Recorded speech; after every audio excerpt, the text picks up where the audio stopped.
भगवान को अपना बना लेते कि वो सचमुच में आप होता है। इतना प्रेम से भगवान के साथ तो भाव भैया भाव की है, प्रेम की है।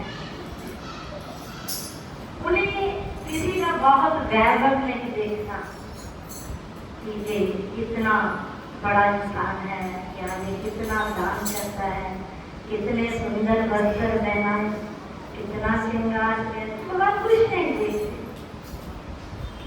ये कितना ज्ञानी है कि वो भी नहीं देखते, ये कितना भक्त है ये भी नहीं देखते, ये कितनी सेवा कर रहा है, इसमें गुण है ये अवगुण है ये वो भी नहीं। जिस पर रीत जाते हैं ना उसके गुण और अवगुण नहीं दिखाते। अगर वो अवगुणों से भरा हुआ है, अगर प्रभु की कृपा हो गई, उसकी दृष्टि पर भी उन्होंने कृपा कर दी, तो भैया वो उससे जीता करना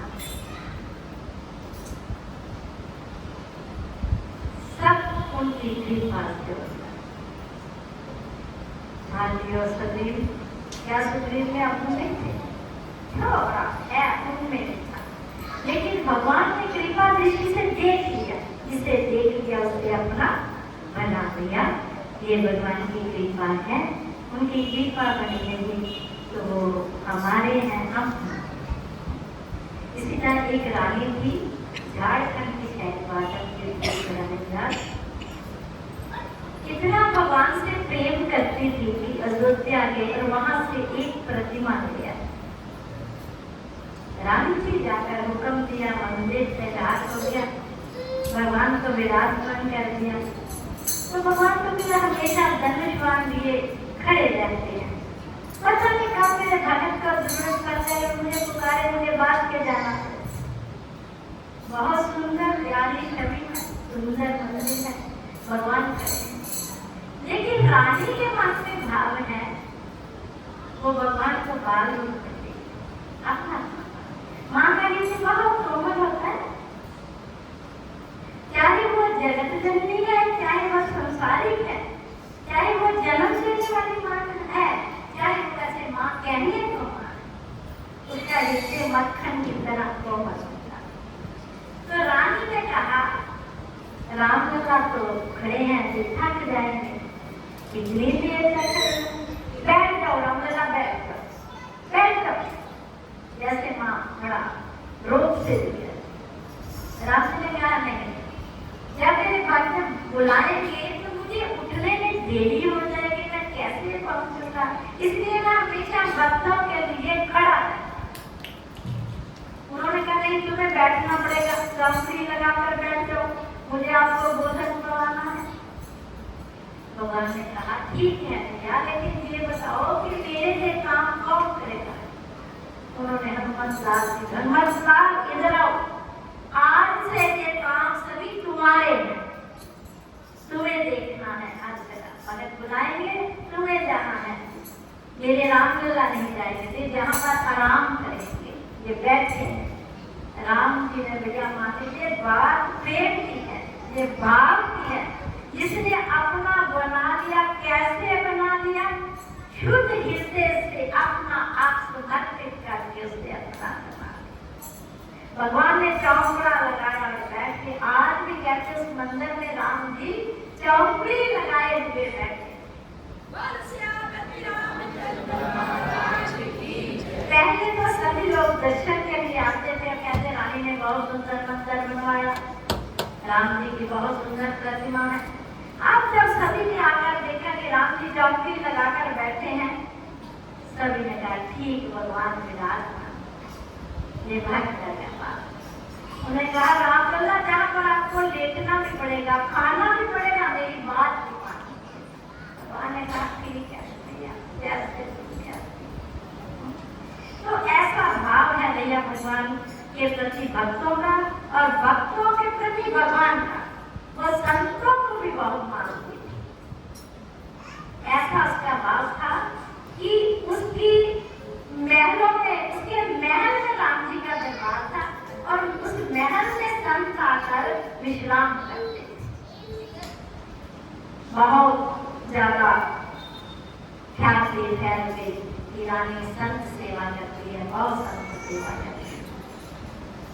संत आने लगे, इतनी सेवा करती कि वहां रोज हजारों संत आने। जब बहुत बात बनती है ना, उनमें से कोई ऐसा भी आ जाता है जो परीक्षा भी लेना चाहता है और वहां से कुछ ले जाना। एक बहरूपिया संत का वेश बनाकर उस महल में आ गया। रात रानी ने बहुत सेवा, रानी अपने हाथों से चरण धोती थी संतों के, इतना भाव संतों के प्रति। रात रहा, जब रात को सभी सो गए, रानी ने माला लियो राम राम राम राम का जाप करने लगे। वो बहरूपिया सामने आ गया, जल्दी से तिजोरी की चाबी दे दो। उन्होंने इशारे से कहा कि खुला पड़ा है, सभी कुछ तो संतों का, जो चाहिए ले जाओ। उसने सभी कुछ इकट्ठा किया, पोटली बांधी और सोचने लगा कि ये रानी है, राजा मुझे छोड़ेगा तो नहीं, इसको खत्म कर देना चाहिए।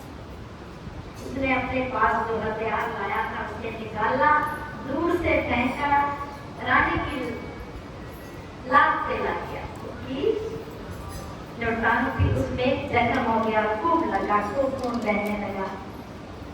अब उसने सोचा कि रानी मरी तो नहीं, रोज आएगी और मुझे पकड़ा जाऊंगा, आ जाएंगे किसी पर पाई। उन्होंने वो सामान भी छोड़ा और वो चोर भाग गया। रानी ने जल्दी से अपने आप को समेटा, बांध दिया, कुछ लगाया और किसी को नहीं बताया कि संत आए थे और किस लिए। देखो, ये है संतों का भाव और उनकी परीक्षा। देखते हुए भी सब कुछ उसने उन पर इल्जाम नहीं किया। सुबह हुई, राजा का आया संदेशा कि आज रानी बाहर क्यों नहीं आई।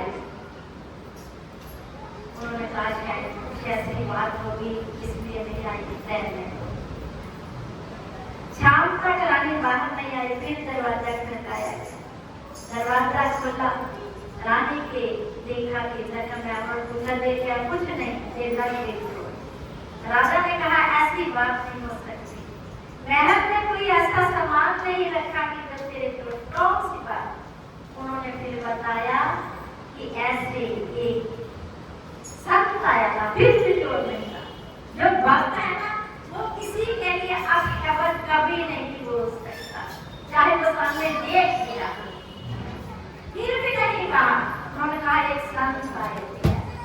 राजा ने कहा आप ये बात मुझसे क्यों छुपा रहे हैं। उन्होंने कहा इसलिए कि आप संतों का आना जाना बंद कर देते, जहाँ पर संकीर्तन होना बंद हो जाता तो मेरे राम जी और मैं तो संतों के बिना रह नहीं सकते। इसलिए मैं इस बात को छिपा गई कि संत है, कोई बात नहीं, हो सकता उसका सुधार हो गया।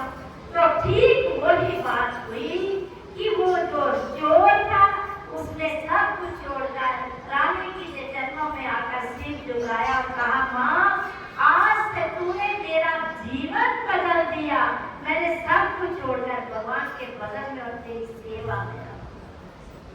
ये है भगवान से अपनापन, ये है भगवान को अपना है। तो भैया इसकी तरह भाव होना चाहिए, प्रेम होना चाहिए भगवान के चरणों में कि हम देखते हुए भी किसी भक्त या संत का निराश करना चाहिए। ऐसा भाव बनाए रखें। तो टाइम हो गया काफी, मैं सोचती हूँ